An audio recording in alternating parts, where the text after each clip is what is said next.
Pemirsa, sekelompok penagih utang di Gunung Kidul, Yogyakarta menyerang kepala desa menggunakan air karena permasalahan piutang.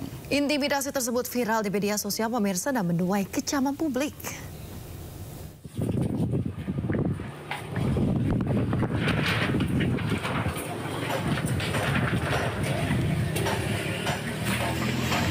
Inilah video viral saat Kepala Desa Krambil Sawit Gunung Kidul, Yogyakarta, Saptosari Sapio mendapat perlakuan tidak pantas dari sekelompok penagih hutang. Saat sedang duduk, salah satu penagih hutang tiba-tiba menyiramkan air yang mengenai seluruh badan Saptosari. Intimidasi ini dipicu masalah hutang piutang yang belum dilunasi Saptosari. Perlakuan tidak menyenangkan ini terjadi pada bulan puasa lalu di perempatan Legundi, Kecamatan Panggang, Gunung Kidul. Itu pada saat bulan puasa itu karena juga saya menahan emosi, nah makanya saya terus tidak lapor pada saat itu karena kondisi baru bulan puasa.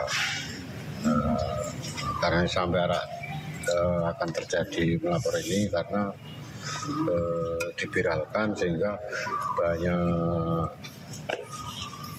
warga saya yang tahu dan semua tadi terkait mendukung saya itu saja. Sementara itu pemerintah Kabupaten Gunung Kidul mengecam aksi penagih hutang tersebut yang kelewat batas. Saptosari didorong untuk menempuh jalur hukum dan mengimbau warga agar tidak terpancing. Maka kita pastikan Pak Lurah akan ditemani oleh solidaritas teman-teman dari Paguyuban Semar, dan saya pun bersama Pak Sekda dan seluruh jajaran akan selalu mengupdate kondisi Pak Lurah dimanapun berada. Kejadian ini dengan cepat menyebar melalui berbagai platform media sosial. Banyak yang mengecam tindakan penagih hutang yang dinilai mempermalukan seorang pejabat desa dengan perbuatan tidak pantas. Dari Gunung Kidul, Yogyakarta, Kismaya iNews melaporkan. Informasi lainnya pemirsa, diduga akibat korsleting listrik sebuah sekolah di Kabupaten Bogor, Jawa Barat terbakar. Sementara di PD Jaya Aceh pemirsa, puluhan siswa berhamburan akibat kebakaran yang terjadi saat jam pelajaran tengah berlangsung.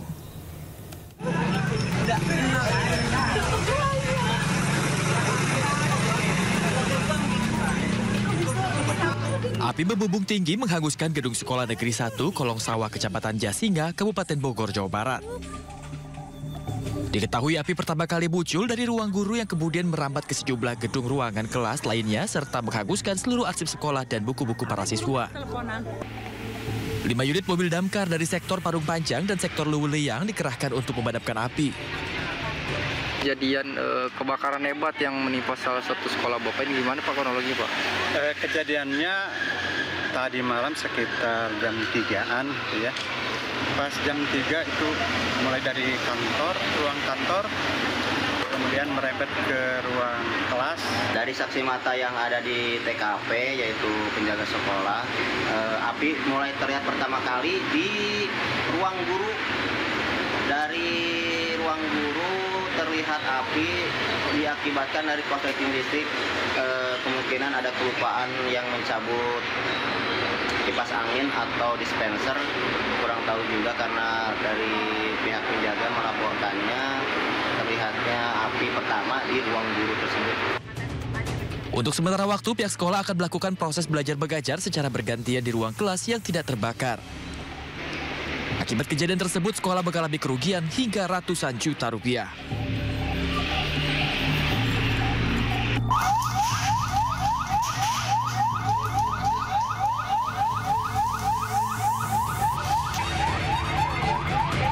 Sementara itu, api juga membakar gedung Sekolah Dasar Negeri 2 PD Jaya Aceh saat jam pelajaran berlangsung.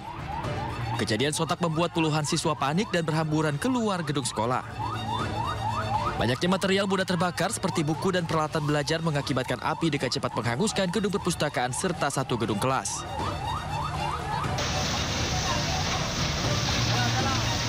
Dua unit mobil damkar dari Dinas Pemadam Kebakaran Kabupaten PD Jaya Aceh diterjunkan untuk memadamkan api. olah TKP, dugaan sementara dari keterangan para saksi yang ada di tempat kejadian perkara bahwa kebakaran ini diduga masih terkait dengan adanya hubungan singkat listrik. Mungkin akan kami lakukan penyelidikan lebih lanjut. Kerugian materi akibat kebakaran ini diperkirakan hingga ratusan juta rupiah. Petugas kepolisian akan melakukan penyelidikan lebih lanjut guna memastikan penyebab pasti dari kebakaran ini. Dari Kabupaten Bogor, Jawa Barat dan PD Jaya Aceh, Iwan Setiawan dan Jamal Pangwa, iNews melaporkan. Masih soal narkoba pemirsa, pemain film yang juga musisi Fachri Albar lagi-lagi berurusan dengan polisi. Aduh, sayang sekali ya, Nata juga pemirsa ini ia ditangkap di rumahnya di kawasan Jakarta Selatan dengan kasus dugaan penyalahgunaan narkoba. Namun polisi belum mau terus terang narkoba jenis apa yang ditemukan di rumah putra vokalis rock Ahmad Albar tersebut. Kabar penangkapan terhadap Fachri Albar dibenarkan oleh Kasat Reskrim Narkoba Polres Metro Jakarta Barat, Kompol Fernal Armando Sambo. Putra dari vokalis grup musik God Bless tersebut ditangkap di kediamannya di kawasan Jakarta Selatan pada Minggu 20 April 2025 sekitar pukul 20 WIB. Selain mengamankan FA, polisi juga mengamankan sejumlah barang yang diduga mengandung narkotika. Ya, kami dari Narkoba Polres Jakarta Barat pada tanggal 20 April 2025 kami mengkonfirmasi bahwa telah mengamankan seorang pria inisial FA yang bersangkutan adalah seorang public figure dan saat ini kami sedang mendalami serta melakukan penyelidikan lebih lanjut. Sebelumnya pada Februari 2018, Fachri pernah berurusan dengan polisi atas kasus yang sama. Kala itu polisi menemukan barang bukti berupa satu plastik sabu seberat 0,8 gram, 13 tablet Rumolit, satu butir obat Kalmet, dan beberapa alat isap sabu. Fachri juga mengaku telah mengkonsumsi ganja sejak tahun 2015 dan sabu selama 1 tahun terakhir. Dalam vonis persidangan pada 10 Juli 2018 di Pengadilan Negeri Jakarta Selatan, hakim menyatakan Fachri bersalah dan harus menjalani rehabilitasi di RSKU Cibubur selama 7 bulan. Dari Jakarta, Miftah Fulkani, iNews melaporkan. Informasi lainnya pemirsa, puluhan siswa di Cianjur, Jawa Barat keracunan massal diduga setelah menyantap hidangan makanan bergizi gratis yang dibagikan. Para korban pun harus dirawat intensif di RSUD Cianjur.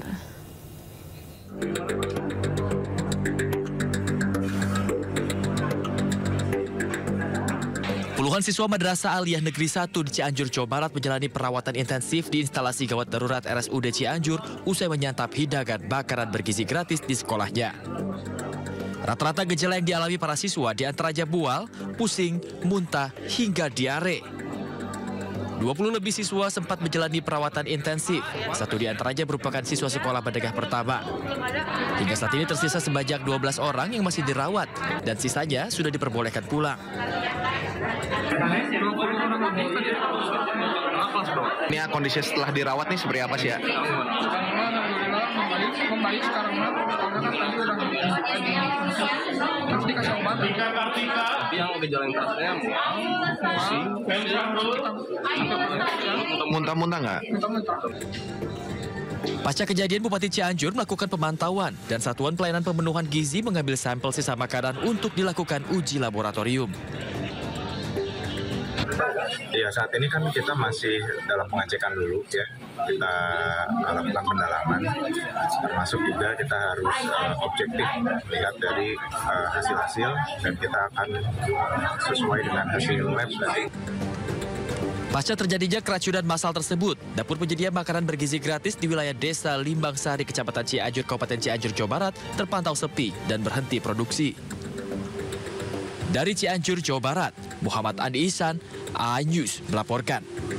Viral di media sosial, warga Sukahaji menjadi korban kekerasan oleh oknum ormas di Bandung, Jawa Barat. Beberapa warga mengalami luka-luka akibat penganiayaan.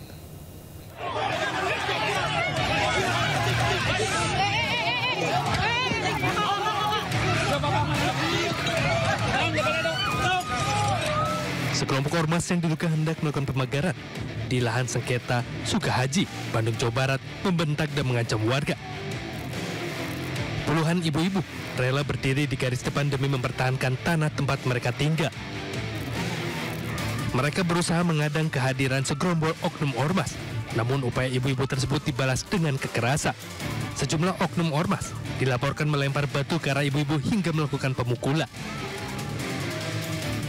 Bentrokan ini disayangkan oleh Wali Kota Bandung, Jawa Barat, Muhammad Farhan.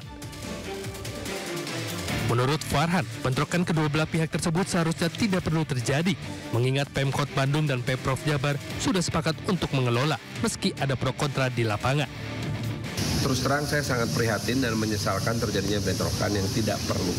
Karena Pak Gubernur dengan Wali Kota itu kan sudah berkesepakatan untuk mengelola. Bahwa ada yang tidak setuju, ya bebas.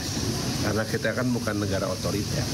Tetapi antara dua kelompok yang berbeda pendapat, jangan kemudian bentrok. Karena ketika bentrok akan membuat solusi-solusi yang sudah kita bangun itu menjadi percuma. Maka saya menghimbau kepada semua pihak yang sedang bersengketa di Sukahaji menahan diri.